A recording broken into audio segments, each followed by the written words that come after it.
जय हिंद, नमस्कार सभी को।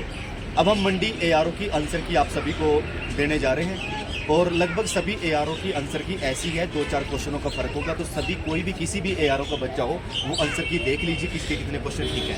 और लास्ट में जब आपको आंसर की देख लोगे आपने नंबर जरूर कमेंट सेक्शन में कमेंट करने हैं। और वीडियो अगर अच्छी लगी हो लाइक शेयर जरूर कर दीजिएगा, सब्सक्राइब कर दीजिएगा, क्योंकि बड़ी मेहनत से हम आप सभी के लिए वीडियो लेकर आ रहे हैं। अम्बाला बाकी एआरओ के लिए भी हम पेपर लेकर आएंगे। फिलहाल आप अपने आंसर मैच कर लीजिए किसके कितने। अलग अलग जगह पर ये क्वेश्चन दो प्रकार से आया है। एक क्वेश्चन आया है कि गठिया रोग किसमें या किसमें होता है, इसका आंसर आएगा जोड़ों में होता है। पहले कोई आंसर है, एक क्वेश्चन पूछा गया है कि कहाँ पर होता है, तो आंसर आएगा जोड़ों में होता है। उसके अलावा एक दूसरे एआरओ में क्वेश्चन पूछा गया है कि गठिया रोग किसकी वजह से होता है, तो कैल्शियम की वजह से होता है। उसके अंदर ये आंसर आएगा। मानव शरीर में पानी की मात्रा अलग अलग है, कई जगह 80% होती है, कई जगह 90% होती है, लेकिन मानव के पूरे शरीर में जो मात्रा है वो 60 से 65% होती है। उसके बाद है किसानों का मित्र है। किसानों का मित्र कहा जाता है, केंचुए को कहा जाता है किसानों का मित्र। उसके बाद है लाल और हरा रंग मिलाने से कौन सा रंग बनता है, तो लाल और हरा रंग मिलाने से जो बनता है वो बनता है नारंगी। क्योंकि एग्जैक्ट इसका आंसर आता है पीला, लेकिन ऑप्शन में था नहीं, तो मेरे अकॉर्डिंग मुझे लगता है कि नारंगी बनेगा। नारंगी या काला हो सकता है, नारंगी और काला एक में से एक हो सकता है, लेकिन मुझे लगता है कि नारंगी होना चाहिए।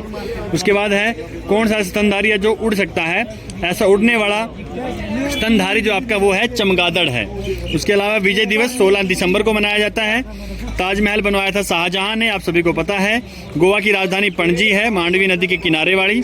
सबसे ऊंची जो प्रतिमा है वो है स्टैचू ऑफ यूनिटी, जो कि गुजरात में स्थित है। सरदार वल्लभ भाई पटेल जी की है स्टैचू ऑफ यूनिटी। सबसे ऊंची चोटी जो है वो है माउंट एवरेस्ट, सागरमाथा कहा जाता है। सबसे बड़ा और जो है गहरा महासागर है वो है प्रशांत महासागर। हृदय के जो है 4 भाग होते हैं, 4 कोष्ठ होते हैं, 4 होते हैं।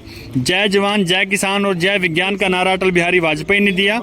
एड्स जो है आपका वो प्रतिरक्षा तंत्र, इम्यूनिटी सिस्टम यानी कि WBC जो आपका रहता है वाइट ब्लड सेल्स वाला, तो प्रतिरक्षा तंत्र को प्रभावित करता है।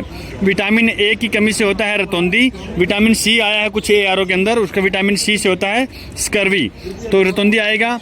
भारत का राष्ट्रीय पशु जो है 1972 के बाद बदल दिया गया था, बाघ आएगा। रेशम की प्राप्ति जो है रेशम के कीट से होती है। और सिक्किम की जो बोली जाने वाली भाषा है तो नेपाली मुख्य भाषा है, नेपाली और लेपचा इसका एग्जैक्ट आंसर रहता है। आगे आएगा कि लौह पुरुष किसे कहा जाता है, लौह पुरुष कहा जाता है सरदार पटेल को। मिसाइल मैन आपको पता ही है APJ अब्दुल कलाम। पिरामिड जो है, पिरामिडों का देश जो है वो मिस्र है। कोलेस्ट्रॉल पाया जाता है अंडे के पीले वाले भाग में, क्योंकि जो व्हाइट वाला भाग है वो प्रोटीन होता है। कच्छ का रण जो है गुजरात में है। तीनों सेनाओं का सर्वोच्च सेनापति राष्ट्रपति है। मेजर ध्यानचंद का जो संबंध है वो हॉकी से है। और सबसे ज़्यादा वसा जो है तेल और घी में पाई जाती है। और एड्स होता है वायरस से होता है, विषाणु से होता है। तो 15 जनवरी को जो एग्ज़ाम हुआ उसका सॉल्यूशन सभी बच्चे देख लीजिए और देखिए आप सभी कितने क्वेश्चन ठीक हैं कितने नहीं हैं। आपने सारे के सारे अपने जितने भी ठीक होते हैं कमेंट सेक्शन में बताना है कितने क्वेश्चन आपके ठीक हुए हैं। बाद में आपको एक थोड़ा मेरिट का आइडिया भी जरूर देंगे, मेरिट कितने तक जा सकती है। तो क्वेश्चन नंबर 1 देखिए क्या है। आयत का परिमाप दिया था 160, लंबाई चौड़ाई का अनुपात दिया था और क्षेत्रफल आपसे पूछा था। तो यहाँ पर इसका जो आंसर है वो 864 यहाँ पर आपका आंसर आना था, 864। क्वेश्चन नंबर 2, टोटल छात्र 160 दिए हैं, लड़के हैं 35%, तो लड़कियों की संख्या कितनी होगी, 65% होगी। तो 160 का 65% कितना आएगा, 104 यहाँ पर इसका एग्जैक्ट आंसर होगा। इस क्वेश्चन में बहुत से बच्चों को डाउट है कि 100% व्यास बढ़ाने पर वृत्त के क्षेत्रफल में कितनी वृद्धि होगी, तो वृत्त के क्षेत्रफल में वृद्धि होगी 300%। क्वेश्चन नंबर 3 का आंसर हो जाएगा 300%। एक क्वेश्चन नंबर 4 देखिए। वर्ग की भुजा है 22 सेंटीमीटर, वर्ग की भुजा है 22 सेंटीमीटर। परिमाप आपसे पूछा था, परिमाप कितना हो जाएगा, 88 हो जाएगा, परिमाप हो जाएगा 88। ये क्वेश्चन बहुत आसान है, 7 का स्क्वायर प्लस 5 का स्क्वायर प्लस 6 का स्क्वायर, 110 आंसर है। क्वेश्चन नंबर 6, ये नंबर सारे के सारे पॉइंटों में थे, इन सभी को जोड़ना था, जोड़कर कितना आया है 26.196। अब क्वेश्चन नंबर 7 पर चलिए। इन दोनों को क्वाड्रेटिक इक्वेशन है, दोनों को आपस में गुणा करना था। इसका आंसर आना था x² प्लस में 6x प्लस में मूल्य दिया है और प्रॉफिट हुआ है, लाभ हुआ 8% का। विक्रय मूल्य आपसे पूछा, इसका आंसर है 9720। एक संख्या का 60% का 20% 144 है, तो वो संख्या बतानी है, वो संख्या है 1200। सारे के सारे क्वेश्चन आपको करवाए हुए हैं, एक भी क्वेश्चन ऐसा नहीं है जो बाहर से हो। तो क्वेश्चन का लेवल इतना आसान कर दिया जो नहीं आना चाहिए था, मुश्किल पेपर आना चाहिए था। 1534 में कितना जोड़ा जाए, 31 से भाग हो जाए, छोटी से छोटी संख्या क्या जोड़ी जाए। आंसर तो बहुत आ सकते हैं, लेकिन छोटी से छोटी क्या होगी, 16 होगी। आंसर का आ जाएगा आपका 16। आयत का क्षेत्रफल दिया है 1539, लंबाई है 39, चौड़ाई क्या होगी, 27 होगी। आपको बोला गया था क्षेत्रफल से 3-4 क्वेश्चन आएंगे, वही काम हुआ है, क्षेत्रफल से 4 क्वेश्चन आए हैं, जिसने क्षेत्रफल ध्यान से पढ़ा है।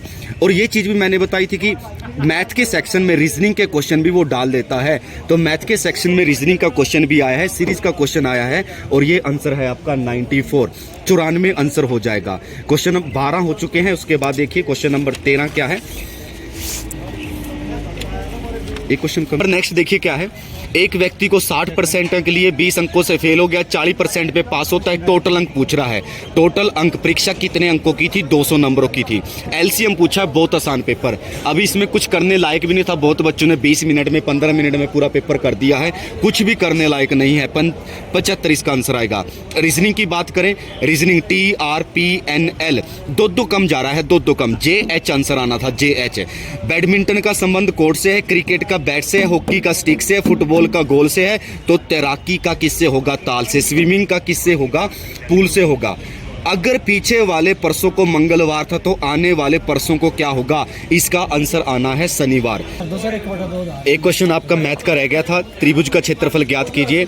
आधार 10 है, लंब आपको 6 दिया था, क्षेत्रफल पूछा था, फॉर्मूला डायरेक्ट लगाना था, 30 आंसर आना था। ठीक है, तो मैथ के पूरे रीजनिंग के 20 क्वेश्चनों का सोल्यूशन आपके सामने, एक बार देख लीजिए और कमेंट करके जरूर बता दीजिएगा कितने क्वेश्चन किसके कितने ठीक है, कौन से ARO से हैं।